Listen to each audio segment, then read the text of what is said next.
Eu assistia bastante TV Cultura até, morava em Floripa, né? E meu pai sempre puxava, assim, não muito as programações infantis, eu achava os Gloob Gloob, Rá-Tim-Bum meio lento, não curtia muito. Mas eu gostava muito, acho que o Mundo de Big Man passava na Cultura uma época, né? E tinha umas programações de mundo animal, assim. Isso na era pré-Discovery Channel, né? Quando o programa de animais acasalando e comendo presas era novidade, né? A gente não tinha muito acesso. Mas, enfim, acabava assistindo bastante, assim. O que vocês curtiam lá? Na TV Cultura, eu também assistia Big Man. Acho que foi um dos principais ícones que eu assistia. Eu acho que, tipo, fora Rá-Tim-Bum, essas coisas, né? Castelo Rá-Tim-Bum também. Teve uma época na TV Cultura que tinha uma propaganda que dizia que domingo de manhã não passava desenho animado para crianças, né? Em nenhuma emissora. E daí eles tinham uma chamada que era domingo de manhã, nada pra fazer, nada pra assistir na TV. E daí eles começaram com uma programação que era o Gato Zap e os Anjinhos, né? O Rugrats. Ah, que massa. Então eu assistia a esses também. Acho que eu comecei por aí, assim, a descobrir as coisas que passavam na TV Cultura. E foi, acho que por aí que eu fui chegando em Doug em algum momento. Massa. Eu era bem fã, assim, da Cultura. Criança criada na frente da TV e, no caso, da TV Cultura. O que mais marcou, assim, de todos era o Mundo da Lua, cara. Eu adorava aquilo. Puta, genial. Eu realmente tinha um cabelinho de cabaça também. E, tipo, aquele gravador maravilhoso que eu descobri recentemente, se tratar de um modelo italiano de um gravador real, assim, não é uma invenção da Cultura. Eu sempre tinha essa pergunta no ar, assim, será que aquele é um gravador de verdade? Ele é real e, tipo, a única coisa que ele não faz é dar aqueles estalos e os botões ficam pra cima e pra baixo, assim. Sim. Mas, inclusive, um dos projetos desses que talvez eu nunca faça, mas tá na minha lista de coisas a se fazer, é arrumar uma carcaça dessa que tem no Mercado Livre e tentar botar um Arduino dentro pra fazer ele fazer os barulhinhos, assim. Que animal. Se mexer e piscar. Cara, e na verdade, o Mundo da Lua era um proto-podcast, né, cara? É verdade. O gurizão fritando na maionese do que acontecia com ele era total um podcast ficcional, né? Muito bom. Uhum. Dá pra fazer um spin-off, né, cara? Que é só a versão maluca da coisa em áudio. Cara, não é possível que não exista um podcast no Brasil chamado Mundo da Lua. Sério? Não, o cara devia fazer. O gurizão lá, que era o Lucas Silva, tinha que fazer isso, cara. Não é possível. O Lucas agora, ele é um grande apresentador gamer, cara. Tô ligado. Foi o Bristo. O Bristo. Muito bom, cara.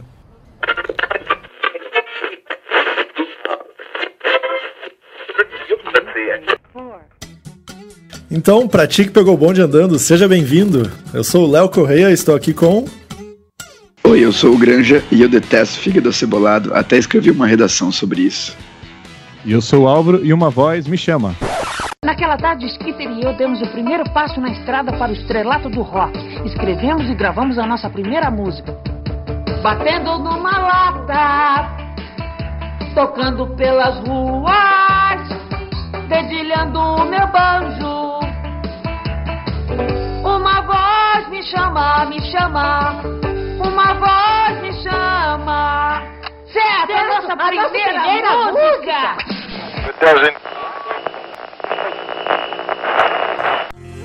Era uma noite de qualquer dia de semana. Como o dia seguinte era dia de aula, eu tinha só uma horinha pra jogar aquela uma fita de Super Mario antes de dormir. O Super Nintendo sintonizava no canal 3 da TV de madeira do quarto e, inevitavelmente, passava no dial pela TV Cultura. Em Floripa, onde eu morava, a TV Cultura sintonizava muito mal, sempre com ruído na imagem. Mesmo assim, era nítido o suficiente para me fazer parar naquele desenho estranho, diferente, com os personagens coloridos. Fiquei ali. Um guri narigudo escrevendo no diário, o cachorro dele dançando pelo quarto. Tudo muito esquisito e ao mesmo tempo muito suave. Um desenho que sempre começava com um flashback, uma história contada de frente para trás, seguida de uma vinheta de abertura que seria cantarolada muitas vezes dali pra frente.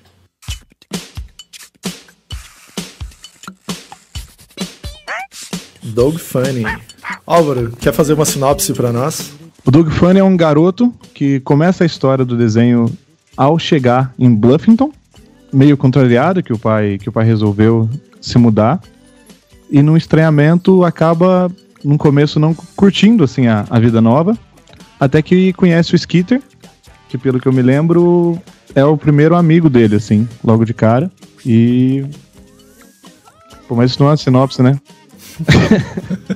Contando a história do primeiro episódio, na verdade. É, mesmo. É difícil não fazer a sinopse contando o primeiro episódio. Contando o primeiro episódio, né, cara? Sim. Não, isso não vai rolar. Quer tentar, Granja? Tá, o Doug é um garoto que se muda de cidade com a família. E nessa cidade nova, ele começa a relatar, né, através do diário e de uma imaginação muito fértil que ele tem, como é que é se adaptar, como é que são as coisas que ele está vivenciando nessa cidade. Como é que é conhecer as pessoas, como é que é conhecer o vizinho doido dele, como é que é lidar com as dificuldades de ser um adolescente novo, né, a pessoa nova da cidade. E é muito massa que essa coisa do diário, ela tem um papel muito importante, né? Porque todo episódio começa com ele escrevendo no diário, e inclusive o primeiro episódio, que é o episódio que conta a mudança dele, eles estão no carro chegando em Bluffington e ele tá escrevendo no diário, né? Uhum. E ele traz essa lógica de flashback, né? Ele tá sempre contando a história meio que depois de que ela aconteceu, né? Então começa ele, sei lá, na casa dele, meio de noitinha, antes de dormir, escrevendo no diário, contando a história que aconteceu pra trás, assim. E isso é muito bacana, porque ela deixa essa brecha de que talvez não tenha sido uma história exatamente como aconteceu, mas é a história como ele viu, né? É a história que ele lembra, é a história que ele tá contando pessoalmente. E aí também faz todo sentido as inserções de imaginação dele, em que ele é um super-herói, ou em que ele é um agente secreto, sei lá. E esses exageros que ele traz pra dentro da história, porque é o ponto de vista de um guri de 11 anos contando alguma coisa que aconteceu, né? E é muito massa, porque ele parece só um recurso narrativo de primeira, tipo uma coisa banal, de o personagem ser o narrador contando o que aconteceu, mas ele traz toda essa carga do personagem não ser só o que ele faz na história, mas também o jeito como ele conta a história e o viés que ele dá pra história e as coisas que ele insere na história dão muito peso pra ele como personagem ali no centro, e acho que também isso nos favorece tanto a identificação que a gente acaba criando, né? É bem interessante essa história do ele ser um narrador, né, da história. Isso meio que me fez perceber depois que eu curtia isso enquanto linguagem, assim. Doug, Anos Incríveis na época. Essa ideia de mini flashbacks, assim, eu percebi que era um padrão nos seriados que eu gostava. Por exemplo, Todo Mundo Odeia o Chris. É um garoto, adolescente, deslocado, com flashbacks e narração pós-coisa, assim. Sim. O próprio Mundo da Lua tem isso, né? A gente brincou ali de ser um primeiro podcast, mas é isso também, é o guri narrando as loucuras que acontecem na vida dele com esse jeito exagerado, etc, etc. Mas o Mundo da Lua tinha uma estrutura que até se assemelhava no Doug, de tentar imaginar um outro mundo possível, né? Uhum. Ele geralmente no Mundo da Lua rolava um conflito, ele tentava uma solução na cabeça dele, e essa solução sempre dava merda, assim, era sempre uma coisa terrível que acontecia, e ele aprendia que não era tão ruim que tinha acontecido primeiro, porque ele conseguiu se fuder mais depois. Sim. É verdade. Eu acho muito interessante na estrutura de Doug que ele é um personagem que cria muita identificação, porque ele é o personagem mais normal, assim, mais comum de todos, né? Ele não é tipo, sabe, o excêntrico, tipo, esse é o Skeeter. Sim. Ele não é o bad boy, né? Esse é o Roger. Ele não é o atleta, esse é o Chalk Studebaker. Ele não é o nerdão científico, tipo, ele é o garoto comum, tá ligado? Ele é o garoto simplão, assim. Só que ele é o mais carismático, né? Porque você convive com ele, você convive com a imaginação dele, você vê, tipo, quais são os dilemas dele, como é que ele viaja, tipo, de um super-herói, de um super-agente secreto resolverem coisas. Então eu acho bem legal essa identificação que ele cria, assim. Tipo, ele é só um garoto comum, né? Como seria você se você mudasse de cidade. Cara, e pra nós ainda isso tem um peso especial, porque em 94, quando eu comecei a assistir o Doug, eu tinha exatamente 11 anos, que era a idade dele na série.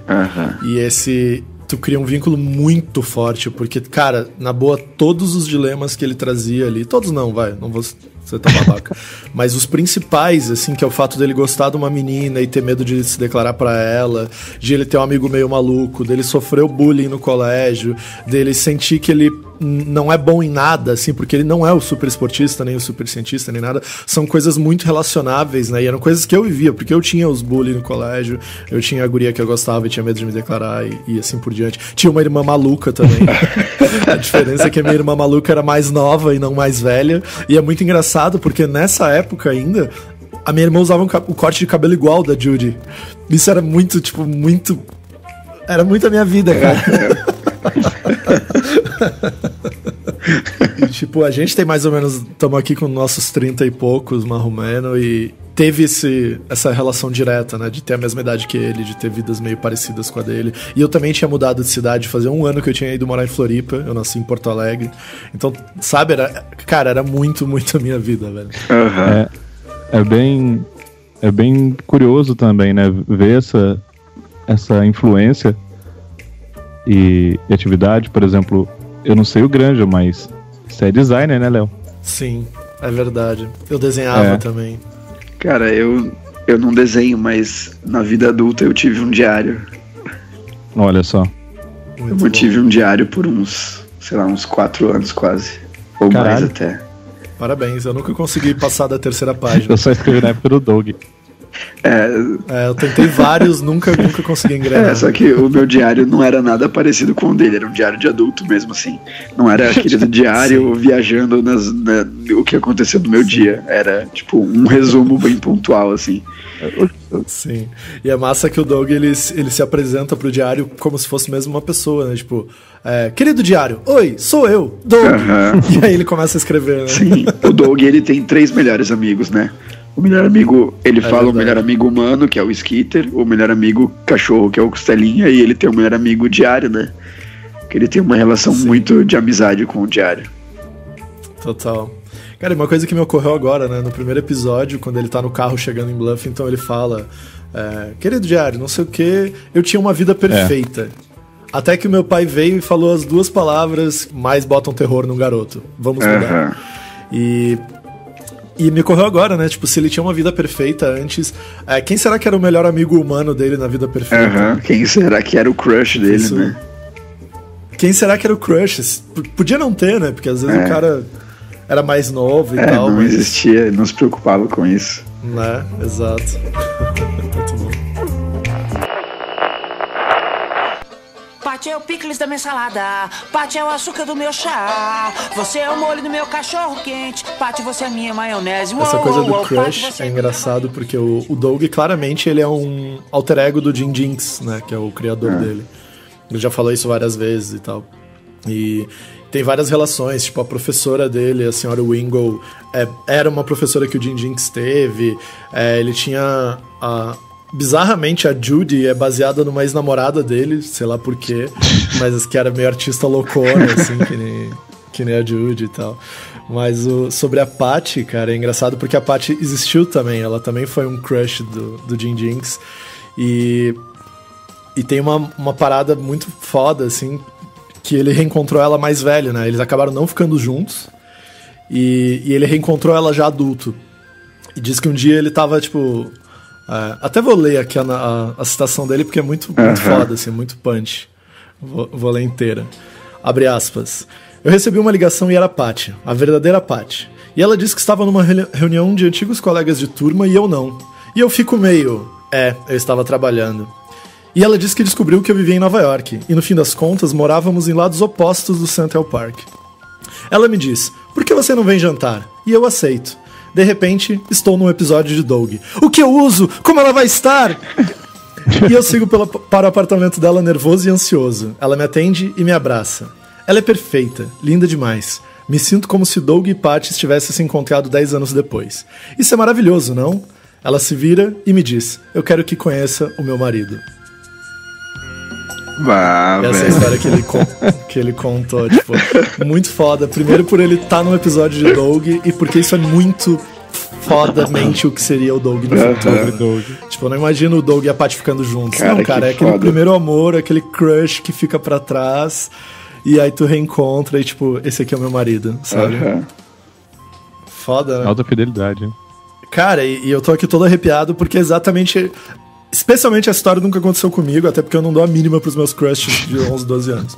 Mas tu sente, né, cara? Parece, sei lá, poderia ser qualquer um de nós, assim. É muito forte. Cara, muito boa essa história. Arrepia mesmo. Muito boa. Isso foi, tipo, recente ou será que foi logo depois do desenho ficar conhecido? Cara, o Jim Jinx é um cara meio velho, né? Então... Se não foi ali pela época do Doug, acho que não foi muito depois, assim. Acho que não é de agora. Até porque a história é assim, né? O Jim Jinx é um cara que nos anos 70 foi um dos fundadores da Nickelodeon. Ele tava lá no início e tal. E depois ele inventou o personagem e tem as histórias lá que ele apareceu primeiro numa propaganda de TV, e eram uns rabiscos que ele fazia meio que pra se divertir, e aí um dia um amigo dele lá, um colega dele, pilhou ele pra escrever um livro, porque o personagem era muito legal e muito bonitão e tal, e eles escreveram juntos um livro, só que nenhuma editora quis, tipo, morreu, assim. E aí o cara começou a botar pilha nele, cara, tu é um dos caras da Nickelodeon, vamos fazer um desenho, bota pressão lá pra galera produzir. E aí ele mesmo ficava tipo, não quero usar minha posição na Nickelodeon pra forçar uma obra minha, não vou fazer isso.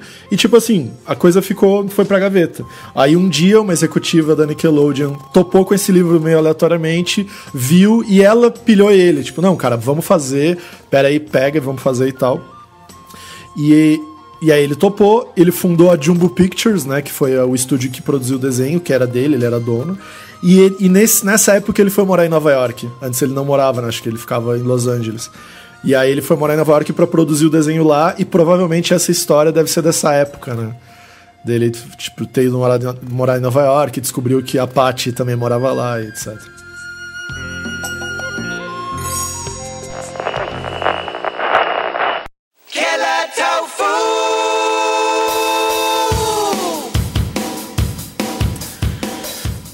Sei lá, gente, o que mais que a gente pode falar dentro o que o Doug representou pra mim?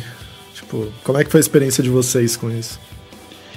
O lance foi era meio de identificação mesmo, né? A ideia de um menino, não só novo na cidade, como um novo adolescente, né? Ele tinha, tipo, 11 anos, e é uma idade meio que sendo respeitado por ninguém, né? Nem pelas crianças, nem pelos adolescentes ainda. Sim. E...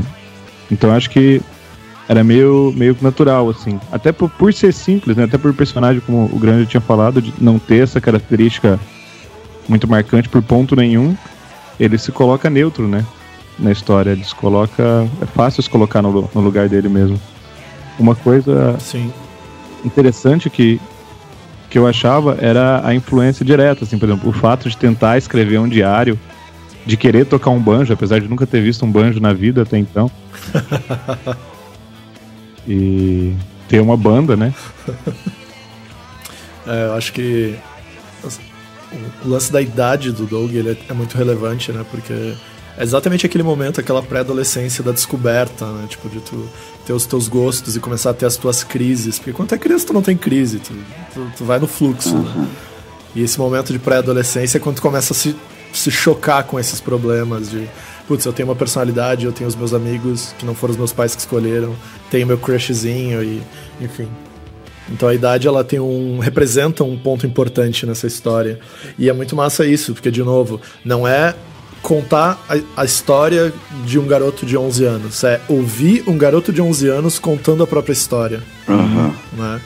Isso tem muito peso, é muito, muito fácil da gente se relacionar. Sim. E é muito bom, porque quem lembra dos 11, 12 anos de idade sabe que cada micro coisa...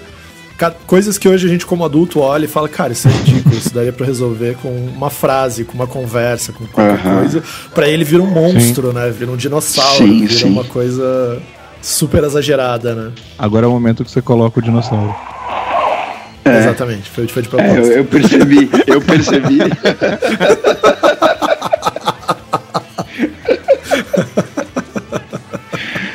É bem Cara, Exato. eu queria falar também, assim, que pra mim o que o Doug representa é também essa identificação, né? Como o Álvaro estava falando, como a gente já vinha falando. E justamente esse lance da idade que você falou, tipo, o Álvaro comentou que assistia Anos Incríveis, assim, que era uma vibe parecida com o Doug, né? Que é tipo uma narração e tal. Só que o Anos Incríveis é tipo o Kevin adulto contando sobre a vida dele, né? Sim. E o Doug é justamente isso. O Doug é uma história narrada por uma criança de 11 anos, então ele gera essa identificação muito maior, né? E de novo, né? Justamente pelo Doug ser o garoto comum, assim, sem nada excepcional, que gera essa identificação, que você assiste e pensa, tipo, cara, é assim que eu resolveria isso também, né? Ou você com, sei lá, 10, 11, 12 anos ali assistindo o Doug, pensando, cara, eu passo por essas coisas, como é que eu resolvo essas coisas, né? Claro que quando a gente tem essa idade, a gente não fica assistindo e pensando isso, né? mas a identificação que gera é essa, né? Eu imagino. E as próprias questões, né, dos temas, assim, são muito problemas. É sempre um problema. Agora, lembrando, eu só consigo lembrar de, tipo, apareceu a espinha, sabe? Me convidaram para uma festa, eu não sei dançar. É sempre um conflito? Eu acho que sim, cara. É sempre alguma coisa que tá acontecendo, né? Sempre, sei lá. Eu também, lembrando, também acho que sim. Acho que eram geralmente essas coisas. Engraçado isso, né? Como o problema, você tinha comentado, Léo, da idade, né?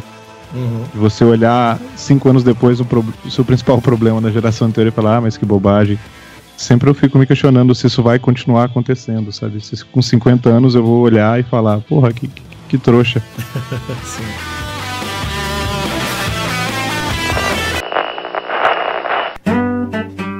Se dá pra fazer uma comparação com Anos Incríveis, né?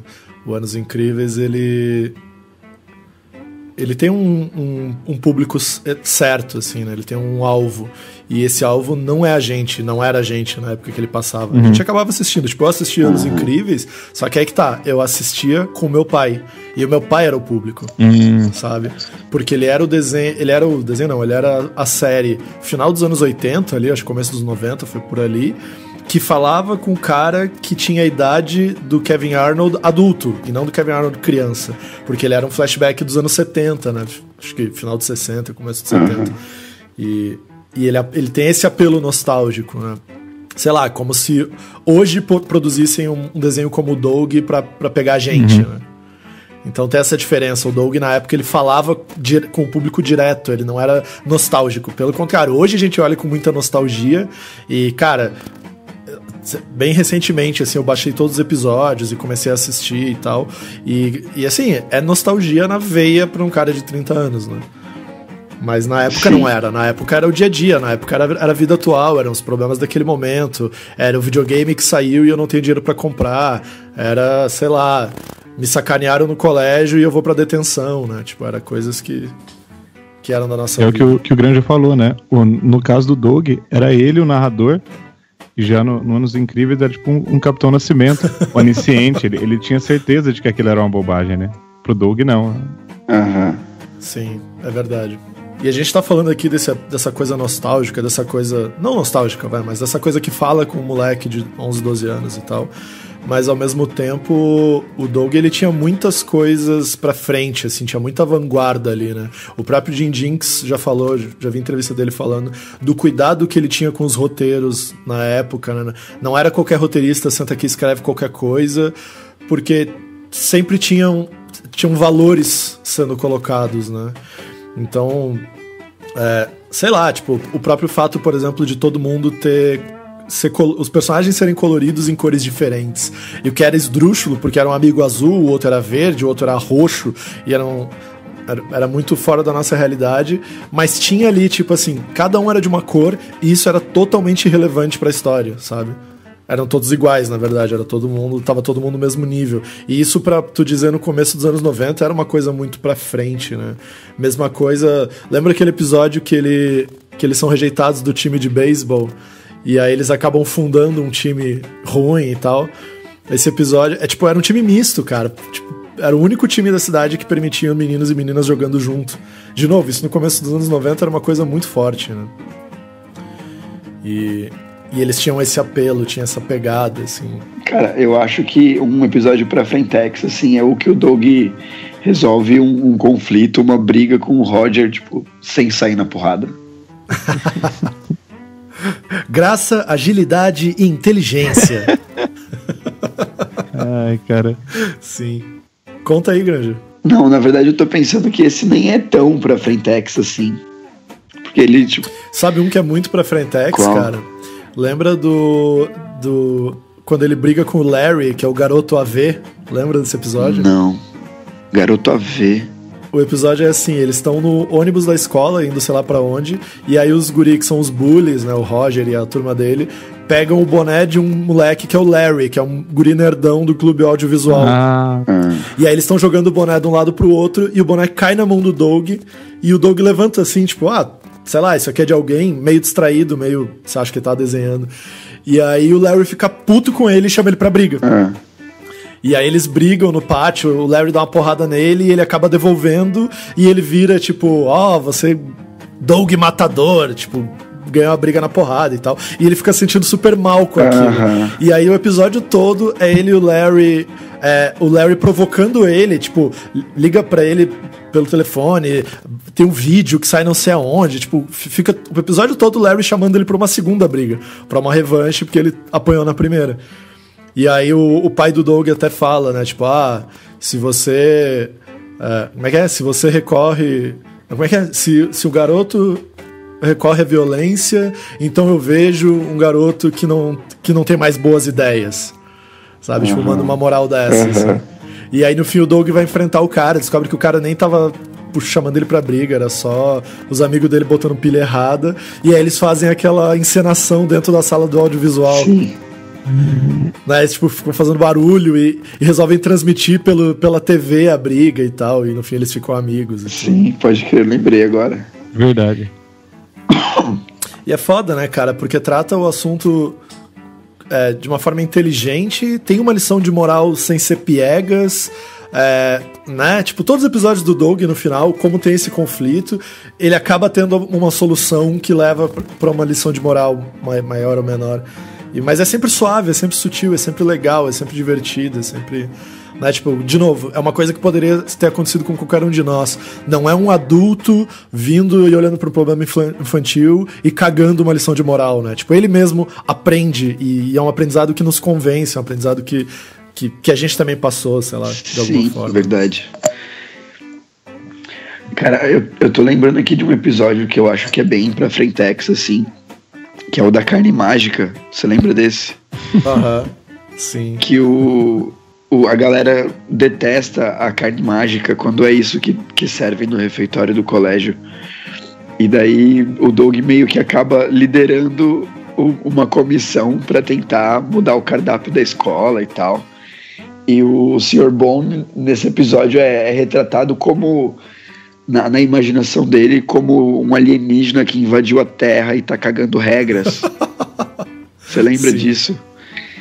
E aí, no fim das contas, o Doug consegue, tipo, entender qual é a preocupação do Sr. Bone, tipo, das regras não estarem sendo seguidas e tal.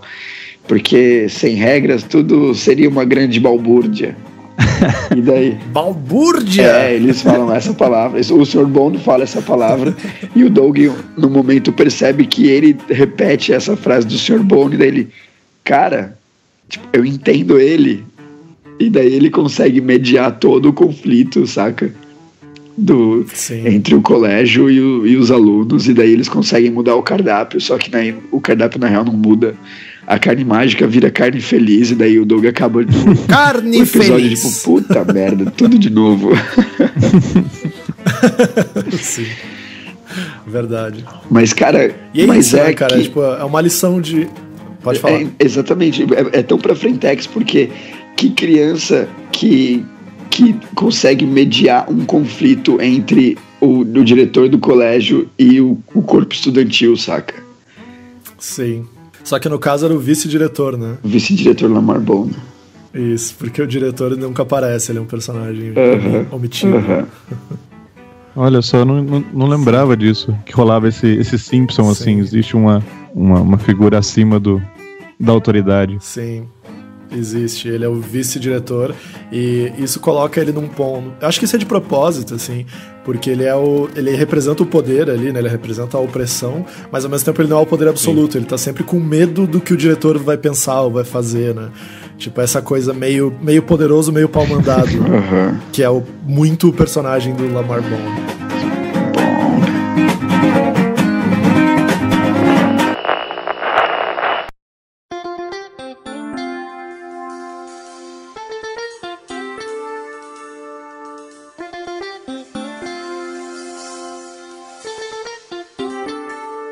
A gente tá falando disso, de como é legal o fato da história ser contada através do diário, através de flashbacks sobre o olhar dele, né?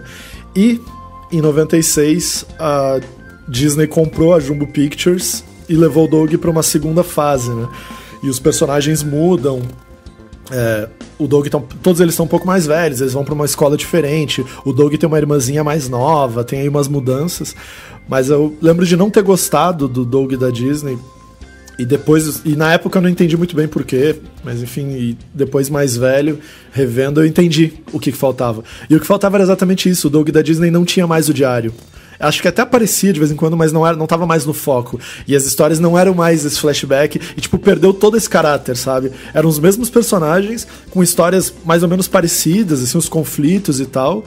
Só que só de tirar o fato de ele ser o narrador, de ser em cima de flashback, de não ter o diário, e aí, consequentemente, ele perdeu um pouco aquela coisa da imaginação, né? De quando ele extrapolava os problemas e fazia uma coisa totalmente maluca.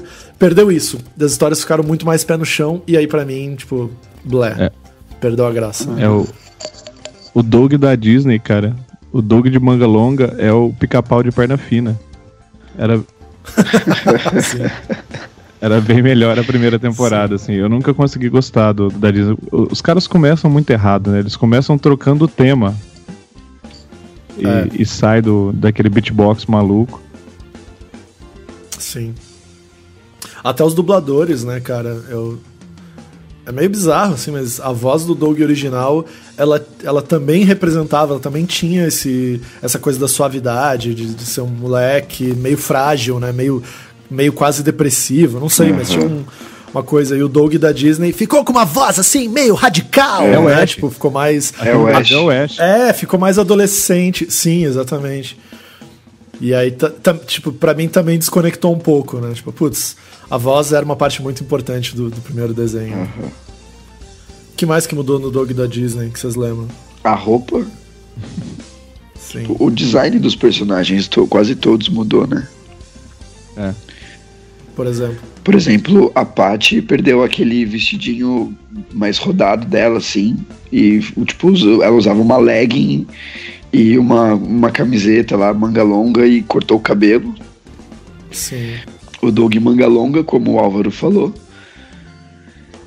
O Roger acho que muda o cabelo também, e muda a jaqueta. Sim, o Roger ele usava a jaqueta antes, agora ele usa um coletinho. Isso. Fica mais descolado. Enfim. E o Skeeter fica com um colete também, um colete roxo por cima da roupa.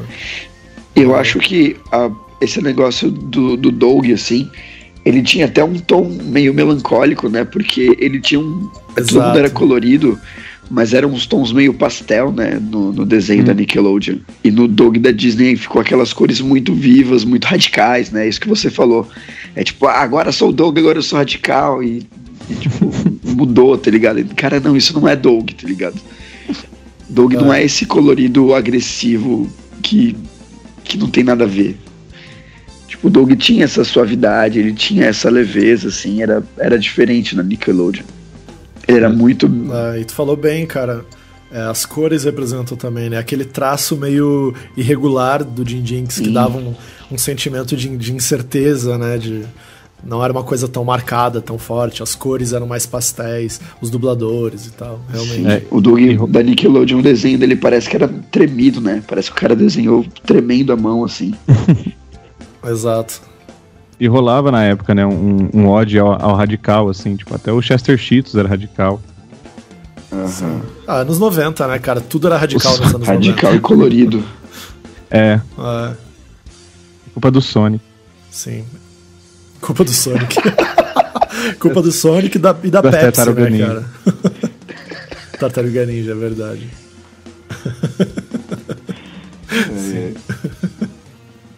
É isso? Ninguém lembra mais do Doug da Disney, Ninguém lembra cara. coisa boa foda, eu não do lembro. da Disney. Eu apaguei da minha Não, memória. eu apaguei, mas é que eu acho que você resumiu bem, Léo.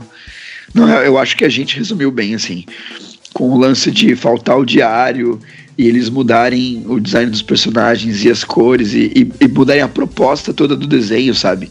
Tipo, da suavidade, dos flashbacks, de como a coisa era conduzida, assim, pra, tipo, sei lá, cara, eu não lembro muito do Doug da Disney, eu só lembro que era muito ruim.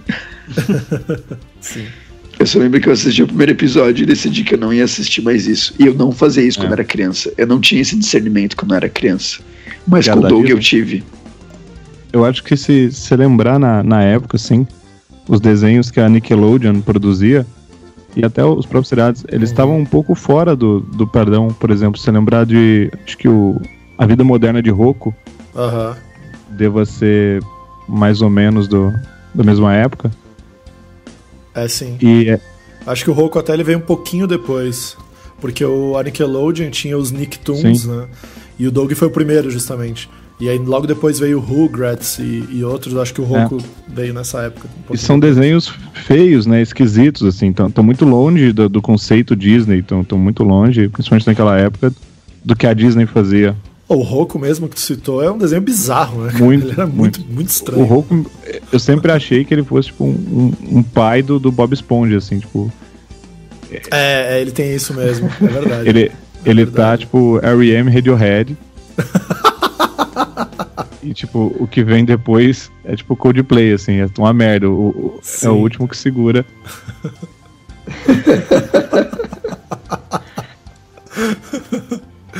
Falando nisso, o Bob Esponja acaba esse ano, né, cara? Acaba? Rolou essa notícia. Depois de 16 temporadas, 16 anos. Caralho. Parece pouco, parece que menos, né? Mas foram 16 anos. Cara, Simpson tem quanto? Simpson tá na 28ª temporada. 28. Simpsons é aí, 88, 89. O Bob Esponja é do comecinho dos anos 2000. E eu lembro bem, cara, porque eu acho que foi 2001 ou 2002. Na época eu já trabalhava, já ganhava uma grana. E a minha irmã mais nova tinha, tipo, 6, 7 anos de idade. E eu dei pra ela um boneco do Bob Esponja que tinha 1 metro de altura, assim. Ele parecia um travesseirão Nossa. Gigantão. E o desenho já era famoso e todo mundo já curtia. Então, assim, 2001, 2002. Velho, passa rápido.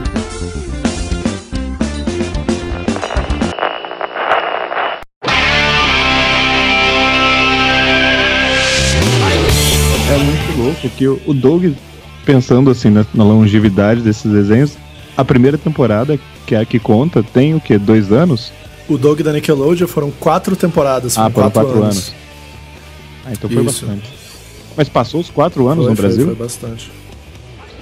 Então, cara, eu não consegui achar essa informação, eu até dei uma pesquisada, mas eu lembro do Doug, assim, da minha memória, eu lembro de ter visto por ali, 94, 95, mas ele já tava repetindo, né? Agora eu não sei em que ano começou a passar no Brasil, ou exatamente, assim, horário, essas coisas. E uma coisa que eu não me recordo direito é se os episódios eram completamente independentes. Acho que não, porque, por exemplo, a gata do Roger antes era gato, né? E depois muda. A fedida, sim. Mas é verdade. Mas será que eles seguiam uma sequência ou era lá manchete, assim? Tipo, eles... Não, cara, na TV Cultura não passa. Eles tinham uma sequência, né? As 4 temporadas elas tinham uma ordem, tanto que, como tu falou, tinha algumas coisas que mudavam, né, ao longo do negócio. Mas no Brasil passava tudo misturado. Tanto, cara, que eu lembro que o primeiro episódio que eu vi, que foi o episódio do Sapossauro. É isso? Ah, não, Não, o episódio do Sapossauro é o primeiro. É isso, o episódio do Sapossauro é o primeiro. Eu só fui ver ele bem depois. Tipo, eu não sabia que existia um episódio que mostrava o Doug se mudando pra Bluffington. Eu achava que a série começava com ele já, tipo assim, recém me mudei, né? E tempos depois, assim, que eu lembro de ter visto esse primeiro episódio, explodiu a cabeça, assim, caramba, olha o Doug se mudando, olha o Doug conhecendo a Patty e o Skeeter e tal.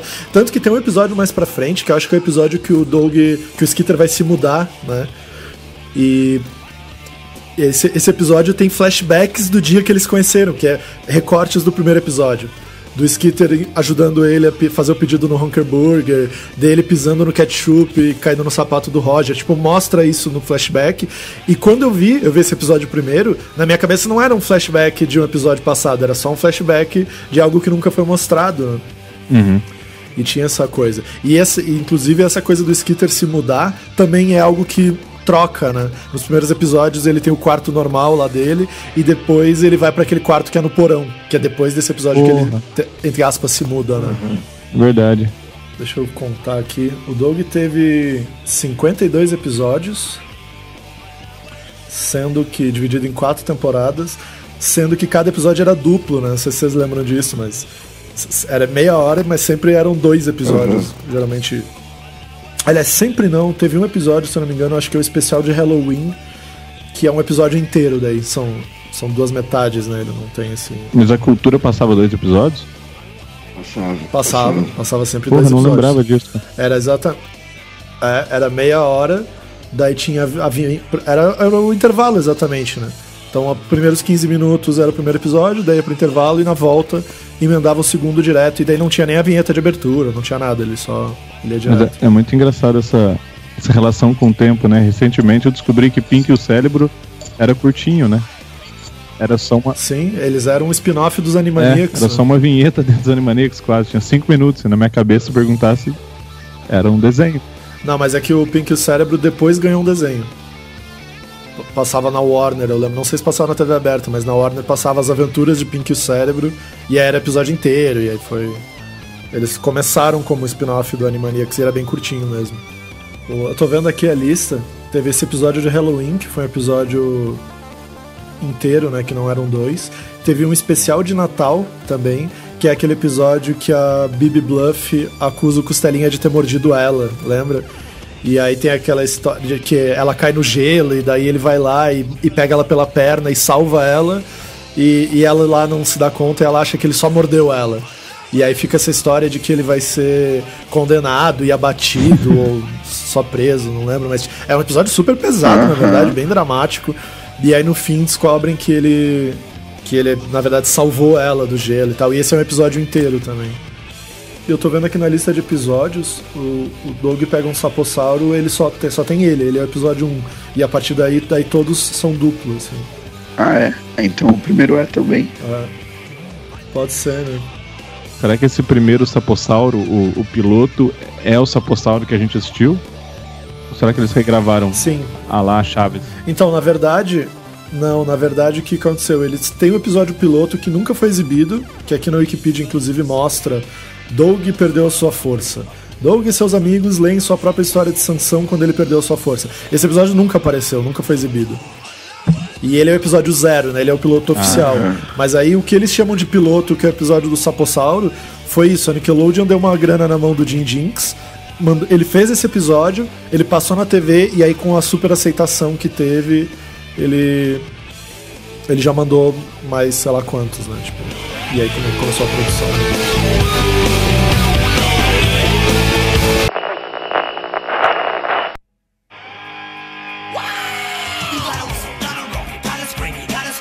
Eu ia, não só pra comentar sobre os personagens, pra que vocês, rememorando episódios assim, haviam vários, né, que eram bem específicos. Esse mocinho do vídeo, áudio, eu não lembrava, depois que você falou, veio bem... Sim. O Larry. Bem imagem. Tem aquele moço que era do país cujo qual eu não me lembro também. O Fentruck da Yak Estônia. Yak Estônia, isso. Yak Estônia. Que era o... Doug, meu amigo, você pode escrever essa carta para a garota que fica na minha frente?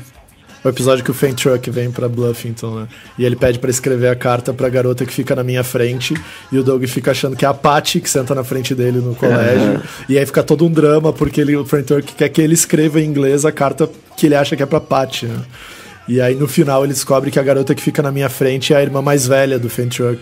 É a irmã mais velha, né? Da Yak Estônia. Sim. Doug, meu amigo. É assim que termina o episódio. Sim. Cara, pra falar de personagens, a gente pode começar pelo próprio Doug, né? Porque além do Doug, ele era o Homem Codorna, que era o super-herói com a cueca por cima da calça. Tinha o Smash Adams, que era o agente secreto James Bond, que rendeu o episódio mais incrível de todos, que é aquele da lasanha. Né? Cara, aquele episódio é muito bom. A gente fala dele já. Depois tem o Race Canyon, que é o Doug na versão Indiana Jones, né? E aí ele aparece, acho que mais de um episódio, mas especialmente aquele especial de Halloween, que eles vão pra casa mal assombrada e eles estão fantasiados, e o Doug tá fantasiado de Race Canyon, e o Roger fica o tempo todo pentelhando ele, dizendo, tipo, tu tá fantasiado de mendigo, porque ele tá com umas roupas velhas, assim, né, de explorador. E aí no final ele olha no espelho dele, vê o Race Canyon e ele se inspira e tipo, não, você é o cara que resolve e tal. E tem um cara que eu tava pesquisando hoje, eu tinha esquecido, que é o Camaleão. Tem um dos episódios que roubam o rádio que a Bibi Bluff leva pro colégio, e aí o Doug incorpora o Camaleão, que é um detetive. E é meio Sherlock Holmes, assim, ele usa uma capa e um chapéu e fica investigando. E ele é mestre do disfarce. Isso, ele é mestre do disfarce, exatamente. E aí ele acha que é o Roger, e aí ele persegue o Roger, e o próprio Skeeter defende o Roger, dizendo que o Roger não poderia ter feito, porque ele já estava na detenção quando o negócio foi roubado. E aí tem uma hora que ele se fantasia de armário, na imaginação dele, se fantasia de armário pra seguir alguém que possivelmente teria roubado, e no fim de tudo ele descobre que foi o Skeeter, que o armário tava o rádio tava no armário do Skeeter, e na verdade ele não roubou, é porque ele tinha caído no chão e quebrado, e a Bibi pediu pro Skeeter arrumar, só que ela não quis contar pro pai dela, e o pai dela, que era o Sr. Bluff milionário, ficou muito puto, e aí foi uma mentira, assim, né, ele acha que foi roubado, e aí causa aquele negócio todo, e no final ele não tinha sido roubado nada, era só a filha com vergonha de admitir que tinha quebrado. Pode crer. Sim, e tem o Camaleão. O Camaleão, cara, eu não lembrava desse. O Camaleão. Sim. Que foder. E era um rádio, né, cara? Era um rádio. Se fosse hoje ia ser o quê? Um iPad? É, tipo isso. Cara, de episódios geniais, tem o Sr. Dink, né? Foi muito caro. De personagens, né? Não de episódios. Pô, o Sr. Dink é muito bom toda vez que ele aparece. Sim. Eu tô falando de personagens mesmo. Olha só, eu abri agora há pouco um episódio do Doug pra ver o traço, né? Pra assistir um pouco. E tava o Sr. Dink com um drone, cara, entrando no quarto do Doug. Eu falei, caceta. Só que era um drone movido a propulsão. Que ele tava com uma telepresença, assim. Tava o Doug no quarto e entra pela janela o drone conversando com ele. Que era... Que pira. Coisa que ele tinha acabado de falar. De comprar. Que pira. Que louco. O Sr. Dink era o nerd dos gadgets, né? Da tecnologia. Então ele sempre tinha uma solução tecnológica que foi muito cara e que no fim não funcionava, né? É toda uma crítica aí ao imperialismo do Sr. Bluffington, que tinha o nome da cidade, né, cara? Tipo, o cara rico. Sim. Ele era herdeiro dos fundadores, né? Descendente dos fundadores da cidade. Sim, Sr. Bluff. E o prefeito White, vote em mim! Nossa. Sim, tinha o prefeito White depois. Acho que é no Doug da Nickelodeon ainda, que a senhora Dink concorre a prefeita e vira prefeita, né? Tem essa, e aí o Sr. White vira oposição e não sabe muito bem como lidar com isso. Cara, tem um episódio de Doug que ele faz um trabalho de escola que é tipo ir ser tal profissão por um dia, daí ele é sorteado com a profissão de prefeito. E o Doug é prefeito por um dia, e daí tem uma hora que o prefeito surta e vai embora e rola uma emergência na fábrica de sorvete. E o Doug resolve. Que tá indo tipo uma massa de sorvete de creme e uma massa de chocolate indo colidir nos ventiladores. Daí o Doug, por que vocês não deixam eles colidirem e daí tudo vai tipo bater junto e tal? Aí o pessoal, nossa, e daí vai virar Choco Swirly. Aí o Doug, meu favorito. Sim, tinha o Sr. Swirly, né, que era o sorveteiro que tinha o cabelo dele era branco, tipo sorvete de casquinha, assim.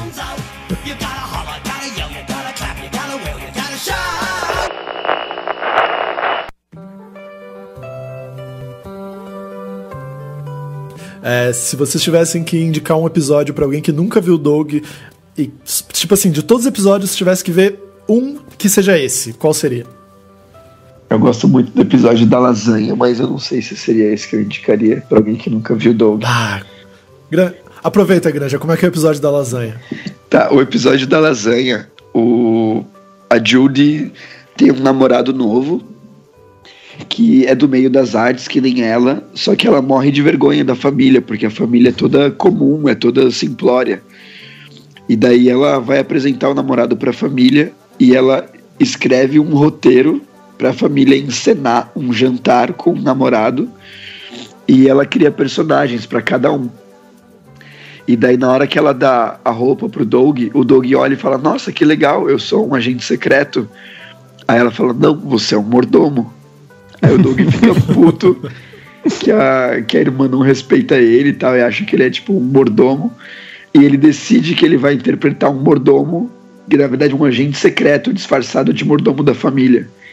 Então, quando o namorado dela chega pro jantar, ele se faz de mordomo, só que sempre que ficam só eles dois, ele incorpora o mordomo. O mordomo não, ele incorpora o agente secreto. E daí ele fala: olha só, eu sou um agente secreto, tal, eu tô investigando uma parada. E ele começa a dar várias dicas assim pro cara de que tá rolando alguma coisa. Até que, meio que no auge do jantar, assim, quando o pai do Doug e da Judy tá falando uma fala dele mó nada a ver, tipo, a folha em branco, porque ele é um ex-escritor que tá rolando um bloqueio agora e tal. E daí o namorado da Judy termina de beber a bebida dele assim, aí no fundo do copo tem um bilhete escrito: há uma bomba na lasanha. Aí ele estranha, daí ele lê aquilo em voz alta: há uma bomba na lasanha.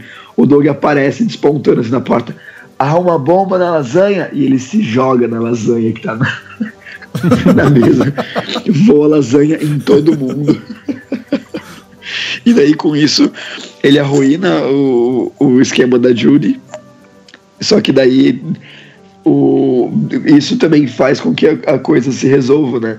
Porque daí todo mundo revela o que tá acontecendo e a Judy explica pra ele o que tá, tipo, a vergonha que ela tinha, e ele fala: não, eu achei que vocês estavam fazendo uma brincadeira, eu não achei que a sua família era assim e tal, e eu gosto de você igual e tudo bem. E enfim. Sim, ele acha a família genial, daí, né? daí tudo fica bem.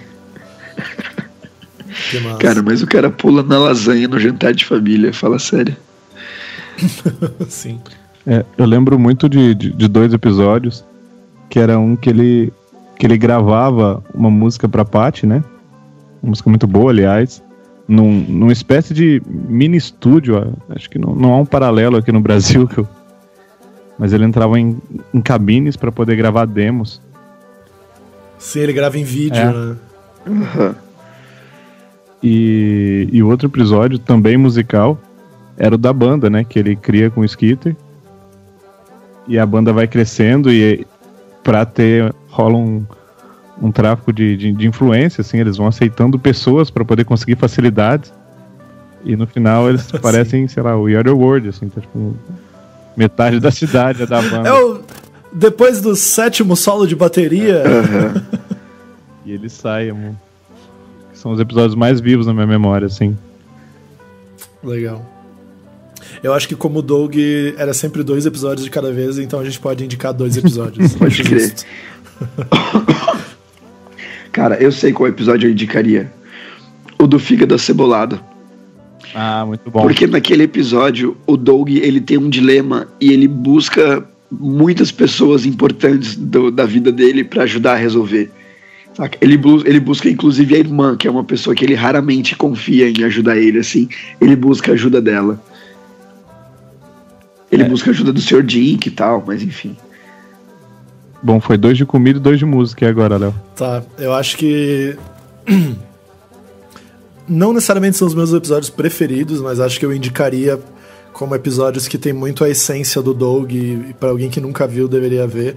Um é o episódio que ele recebe a avó dele e, tipo, a avó dele é meio loucona, assim, e leva ele pra comer sushi e experimentar várias coisas e tal. E a vida é um banquete e eu estou com fome. Eu acho muito bacana esse episódio, muito forte. Esse é foda mesmo. E outro também E é um episódio super emocional, né? E o Doug tem alguns desses episódios que puxam pra um emocional pegado. E o outro que também é super emocional é, inevitavelmente, o episódio que o Skeeter vai se mudar. E é muito foda, porque também foi uma coisa que eu vivi na minha vida algumas vezes, de eu ter me mudado de cidade e de depois ter visto amigos meus indo embora e tal. E ele aborda isso de um jeito muito foda, e as tentativas dele de resolver esse conflito e não deixar o Skeeter embora é muito foda. Tipo, é um episódio muito, muito profundo. E que eu acho que, sei lá, eu me relacionei muito e qualquer pessoa se relacionaria. Você percebe a diferença, né, do Doug Funny mostrando valores com o Baby Sauro mostrando que você deve jogar os velhos de um penhasco quando eles atingem uma certa idade, assim. Outra coisa que você falou agora, que talvez se encaixe lá no começo, quando a gente falou de vanguarda, na timeline do episódio, tem um episódio que eles rola tipo uma gincana com os pais, uma gincana de acampamento, e se eu não estou enganado, eles discutem, eles mostram a relação do pai da Patty, que era paraplégico, cadeirante. Sim. Cara, eu lembro, se eu não me engano, esse episódio faz muito tempo que eu não vejo, mas se eu não me engano, o foco principal até é o fato do Roger não ter um pai, né? Ah, é verdade. Acho que tinha essa história, e daí eu acho que é o Sr. Dink que faz com ele atividade, eu não lembro. Eu lembro que tem alguém, assim, que não tem filho e que vai lá e acaba fazendo com ele, e foi muito legal o que tu citou, cara, porque esse também é um episódio muito, muito punch, assim, de explorar, sei lá, é meio babaca estabelecer causa e consequência, mas tu começa a entender um pouco mais o que tem por trás do Roger, simplesmente como bullying, sabe? Tipo, é isso, é um guri que morava num trailer, com uma família meio fodida, e que não tem pai presente, e nesse episódio eles mostram o lado frágil do Roger, né? É muito foda, cara, tu pensar isso num desenho infantil, tratar com essa profundidade um assunto desse, imagina um diretor de estúdio aprovando um roteiro desse tipo, sabe? Né? E no Doug rolava e rolava bem, né? Muito bom, muito bem lembrado. Pode crer. E essa coisa da Patty com o pai, o pai dela era cadeirante e ela não tinha mãe, né? E nunca explicou isso, mas sempre ficou meio no ar do tipo, ele nem sempre foi cadeirante, até porque ele era um ex-esportista, né? Esse era ela herdou isso do pai dela, né? De ser super esportista, e nunca ficou, sempre ficou meio no ar. Será que foi um acidente que ela perdeu a mãe e o pai ficou deficiente, né? Ficava isso...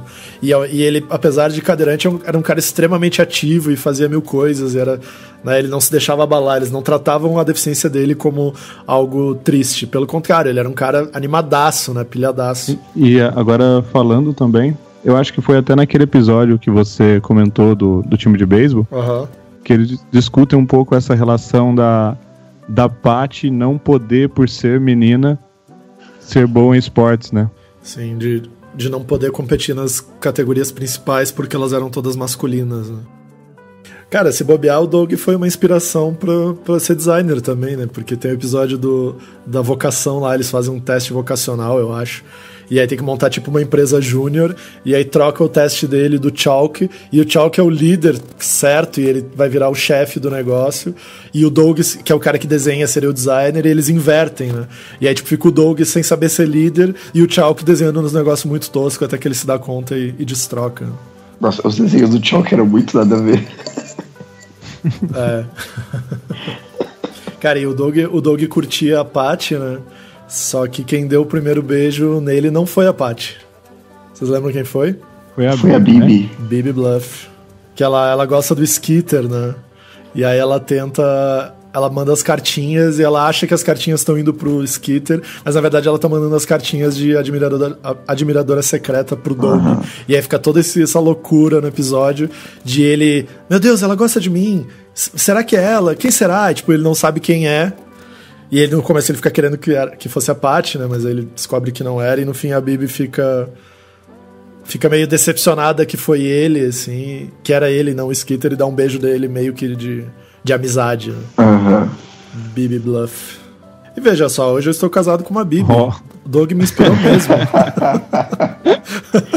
Hoje você é designer, tem o seu cachorro. Caceta, velho, eu virei o Doug. Na verdade, o Doug cresceu e virou o Léo, né? Sim, cara, e ele casou com a Bibi, não com a Paty. Olha aí, o Jim Jinx tem a história, né, de que ele reencontra a Paty, ela tá casada com outra pessoa. Olha só, cara. Caraca, Léo, que loucura. Que pira. É certo que eu vou começar um diário. Você tem um podcast, cara. Ou um podcast, podcast, né? vamos fazer um podcast. Querido podcast, sou eu, Léo.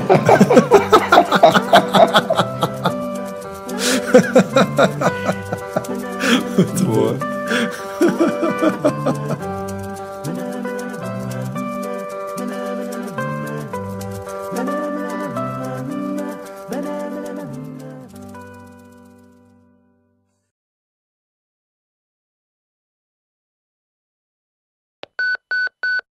Eu preciso de uma pausa aqui pra só o nariz rapidinho, tá?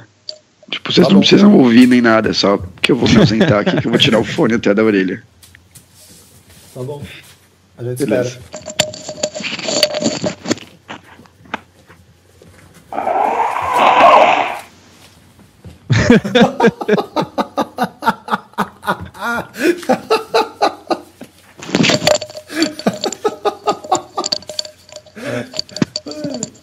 Grande. Pronto, voltei. Passou um dinossauro aí na tua casa, cara. Como assim? Cara, saiu muito barulho de um dinossauro, tipo.